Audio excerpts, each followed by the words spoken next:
नमस्कार दोस्तों। आज की जो हमारी कुछ स्पेशल्स लर्निंग होगा, वो लर्निंग इस पॉइंट को लेकर के हम लोग करने की कोशिश करेंगे, जो आखिर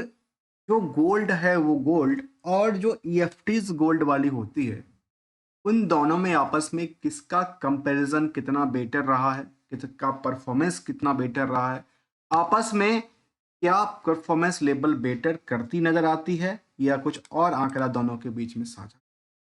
जहाँ तक देखा जाए तो निवेशकों के मन में ये दोनों सवाल होते हैं, क्या हम कहाँ पे लगाएं, क्या हम गोल्ड लें या हम क्या गोल्ड वाली ईएफटी लें। तो हम आज जानेंगे physical gold versus gold EFT को लेकर के, जो विच इज अ बेटर, जो कि लास्ट 5, 10 और 15 साल में कौन सा बेटर परफॉर्मेंस रिटर्न के साथ की क्रिएट किया है। देखा जाए तो दोस्तों, जो फिजिकल गोल्ड है उनको देखा जाए तो जो कि हाई रिटर्न क्रिएट किया है कुछ सालों में, जहाँ तक 5, 10 और 15 सालों को। लेकिन जो गोल्ड ईएफटी है, जो उसमें खास करके ऑफर जो होती है वो लिक्विडिटीज काफ़ी ज़्यादा होता है, ट्रांसपेरेंसीज काफ़ी ज़्यादा होता है, कॉस्ट इफेक्टिव भी होता है, क्योंकि जब आप कोई गोल्ड बनाने जाएंगे तो आपको मेकिंग चार्ज, ये फलाना चार्ज, ठिकाना चार्ज, टैक्स फलाना ठिकाना, ये सब लेते हैं। लेकिन यहाँ पे उन चीज़ों से बचा जाता है। एंड कहते हैं कन्वेंश इन्वेस्टमेंट के चॉइस के बेसिस पे आप अपनी मोबाइल से ही इसको खरीद सकते हैं, बेच सकते हैं, ऐसा चीज़ें दर्ज करती हैं। यदि हम पास्ट कुछ सालों की परफॉर्मेंस लेवल को देखें तो गोल्ड जो इन्वेस्टर्स हैं उनके पास ऑप्शंस रहा है। खास करके पहले जो होता था उसमें फिजिकल गोल्ड ही हुआ करता था, लेकिन बाद में देखा गया कि टाइम बीतते बीतते देखा गया कि मार्केट में न्यू गोल्ड इन्वेस्टमेंट स्कीम भी आई थी, जिसमें खास करके कुछ स्कीम गवर्नमेंट इन्वॉल्वमेंट के साथ लेके आई थी, आरबीआई ने लेके आई थी कि जो सॉवरेन गोल्ड बॉन्ड हैं, चाहे गोल्ड ईएफटी हो, गोल्ड फंड्स हो, डिजिटल गोल्ड हो और फिजिकल गोल्ड में तरह तरह की चीजें मार्केट में निकल के आई, जो आप गोल्ड में डायरेक्टली ना इन्वेस्ट करके गोल्ड से रिलेटेड प्रोडक्टिविटीज में आप इन्वेस्टमेंट कर सकते हैं, जहाँ पे सॉवरेन गोल्ड होगा, गोल्ड ईएफटीज होगी, गोल्ड फंड होगा, डिजिटल गोल्ड होगा। उसकी अलग अलग क्राइटेरिया थी। जहाँ पे सबसे पहले बात किया जाए सॉवरेन गोल्ड फंड बॉन्ड को लेकर के, तो जो आरबीआई ने निकाली थी और लॉन्च किया था करीब कह सकते हैं 2015 में, और स्टार्टिंग में इसकी इंटरेस्ट की रेट करीब 2.50% के आसपास की फिक्स किया गया था पर एनम के हिसाब से, जो कि नॉमिनल वैल्यू था। और इसमें एक इंटरेस्ट की बात किया है तो वो आपको हाफ ईयरली डेटा बेसिस पे इंटरेस्ट पे आउट करती थी, और जब मैच्योरिटी हो जाती थी तो आपको मैच्योरिटी प्रिंसिपल सहित आपको जो इंटरेस्ट की पार्ट बनती थी वो पे कर दिया जाता था। ऐसा स्टार्टिंग में था, और आज भी इस तरह के कंडीशंस आप मार्केट में सॉवरेन गोल्ड आते रहते हैं।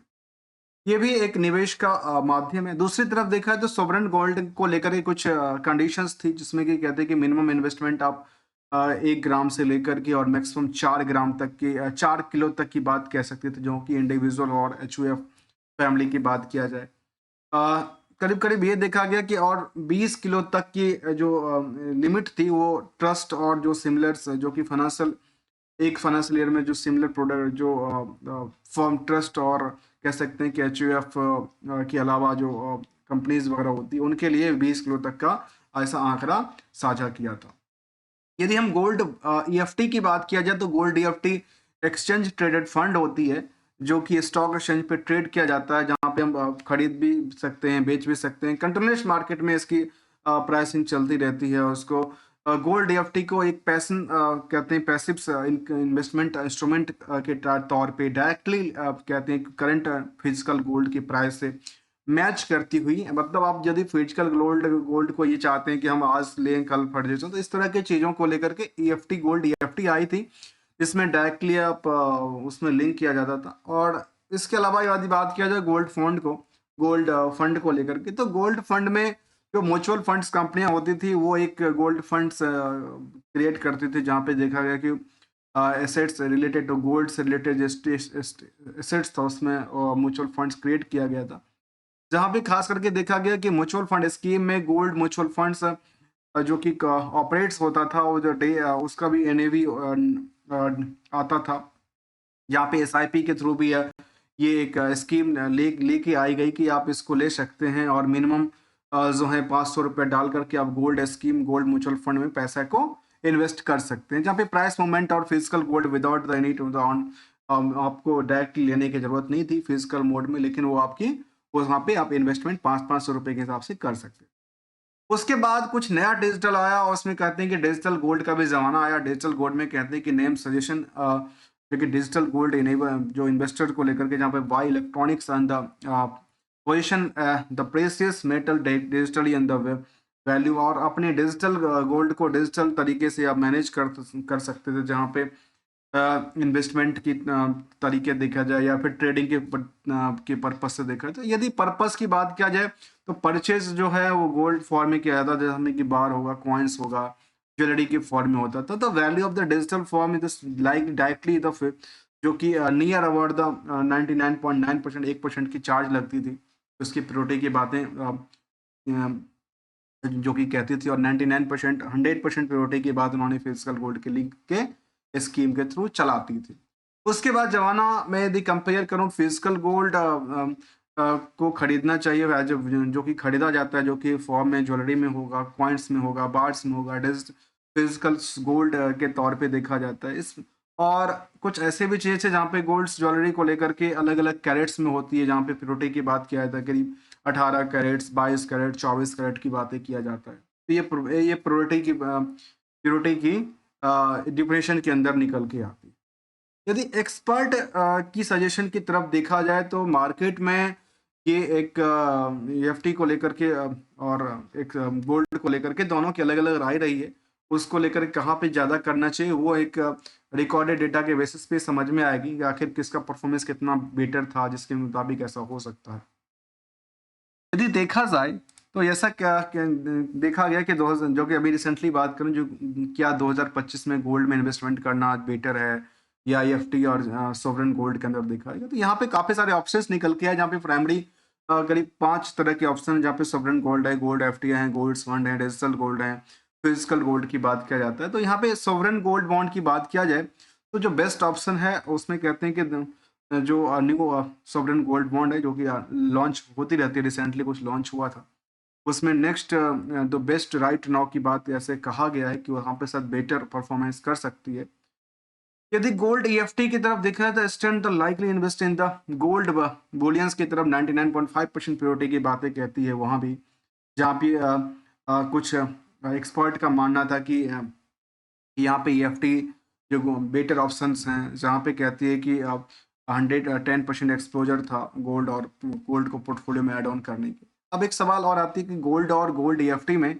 जो है बेटर रिटर्न किसने दिया है 5, 10 और 15 साल की तरह, जैसे हमने स्टार्टिंग से किया था। उसको लेकर देखा है तो company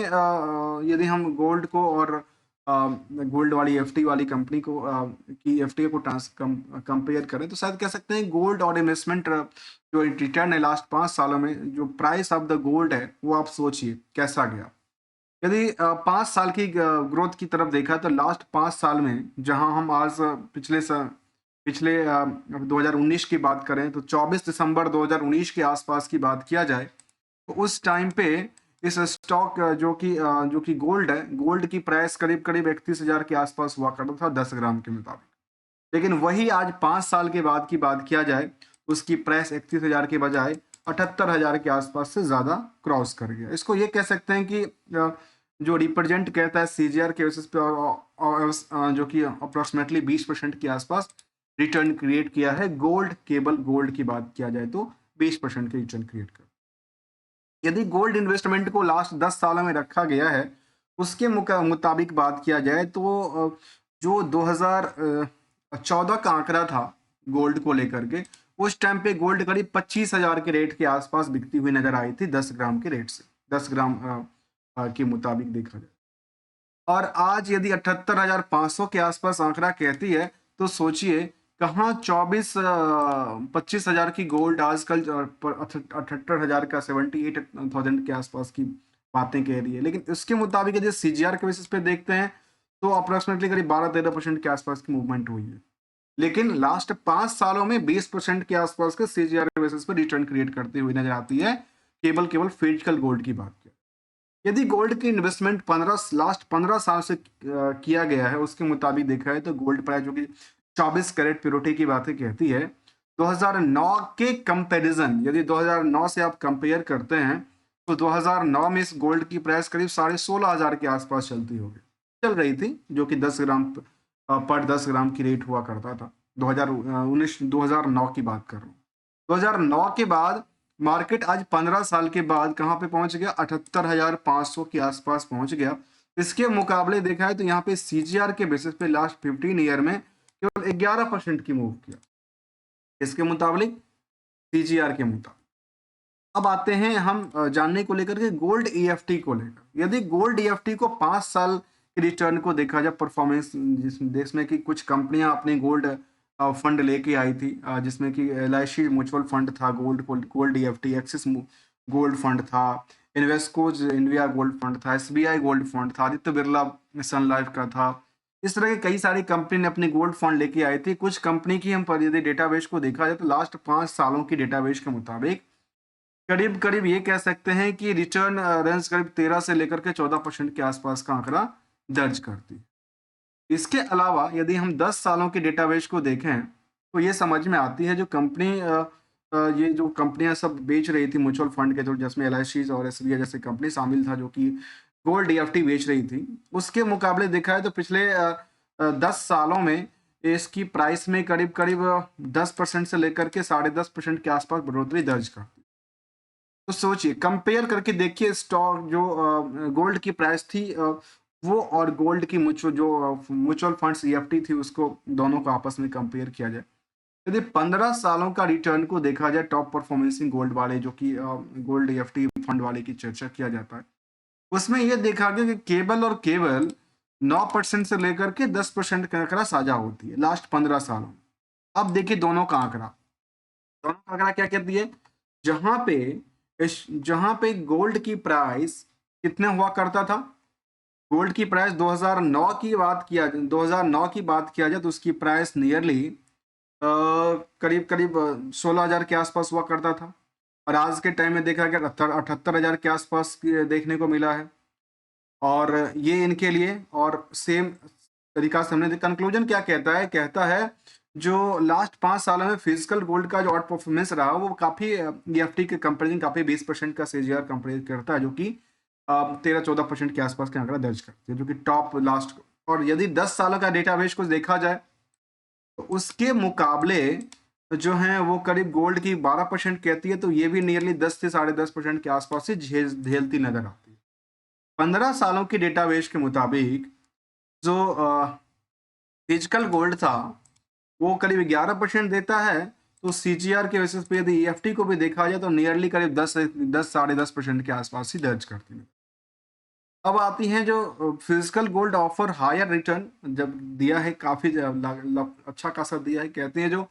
provide the added convenience and the liquidities की बात कहती है, एप्लिन की बात करें, डिफरेंस है इन्वेस्टर नीड को लेकर के अलग अलग।